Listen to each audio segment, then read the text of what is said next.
মই এই গড়েশ্বৰ ব্লকৰ পৰা প্ৰমোদ বড়োলৈ চেলেঞ্জ কৰিব বিচাৰিছোঁ।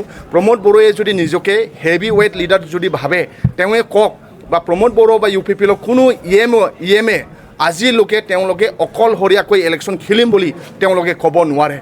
বি.পি.এফ হিচাপে আজি গড়েশ্বৰ ব্লকৰ আণ্ডাৰত যুৱ বি.পি.এফ BSU আৰু উইমেন বি.পি.এফৰ আমি কৰ্মকৰ্তা আজি ৱৰ্কাৰ্ছ আজি মিটিং লৈছোঁ। তো আমি বি.পি.এফ হিচাপে সমগ্ৰ BTCত সমষ্টিত গৈখিনিত আমাৰ ৱৰ্কাৰ্ছ লগত আৰু ৰাইজ লগত আমি আলোচনা কৰি আছে আৰু সমগ্ৰ BTCত ৰাইজসকলে হাগ্ৰামা মহিলাৰী আৰু বি.পি.এফে পুনৰ শাসনত আহিব লাগে বুলি ৰাইজসকলে কৈছে। আৰু ইতিমধ্যে BTC ৰাইজসকলে সিদ্ধান্ত ল'লে আগন্তুক 2025 চনত তেওঁলোকে বি.পি.এফক আৰু হাগ্ৰামা মহিলাৰীক পুনৰ চিফ কৰিবৰ কাৰণে তেওঁলোকে বি.পি.এফক ভোট দিবৰ কাৰণে তেওঁলোকে সিদ্ধান্ত ল'লে।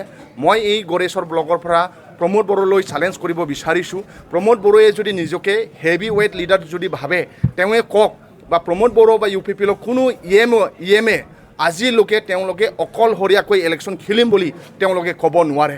আমাৰ সন্মানীয় হাগ্ৰামা মহিলাৰী ছাৰ বি.পি.এফৰ সভাপতি তেখেতে কৈ আছে যে বি.পি.এফে 2025ত আমি অকলশৰীয়া হিচাপে ইলেকশ্যন খেলিম।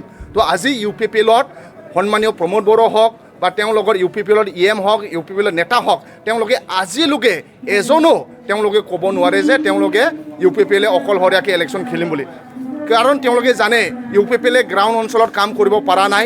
যি 2020ত পৰিৱৰ্তনৰ নামত তেওঁলোকে চৰকাৰত আহিলে ঠগিখিনিত মিছা কথা কৈ কিনি এই 5 বছৰত ৰাইজসকলে বুজি পালে, সেইকাৰণে পৰিৱৰ্তনৰ নামত অকল খালী বৰ্তন পাইছে বুলি ৰাইজসকলে কৈছে। সেইকাৰণে প্ৰমোদ বড়োসকলে ইউ.পি.ৰ নেতাসকলে অকলে ইলেকশ্যন খেলিম বুলি তেওঁলোকে ক'ব নোৱাৰে, তেওঁলোকৰ তাত এজেণ্ডা নাই। সেইকাৰণে আমাৰ তাত এজেণ্ডা আছে।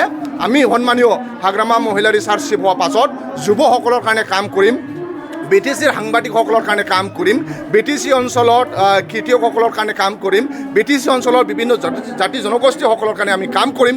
কিন্তু প্ৰমোদ বড়োৱে লাষ্ট 2020ত তেওঁলোকৰ ইলেকশ্যন ইস্তাহাৰত আছে যে BTC অঞ্চলত দিনে নিশাই কষ্ট কৰি থকা BTCৰ সাংবাদিকসকলক 10 কোটি জাৰ্ণালিষ্ট ৱেলফেয়াৰ ফাণ্ডৰ নামত, যিসকলে সাংবাদিকসকলক জাৰ্ণালিষ্ট ৱেলফেয়াৰ ফাণ্ডৰ নামত 10 কোটি পইচা দিয়া কথা আছিল। কিন্তু এই 5 বছৰত প্ৰমোদ বড়োৱে এই BTC অঞ্চলত দিনে নিশাই কষ্ট কৰি থকা সাংবাদিকলোকক 1 টকাও পইচা নিদিলে।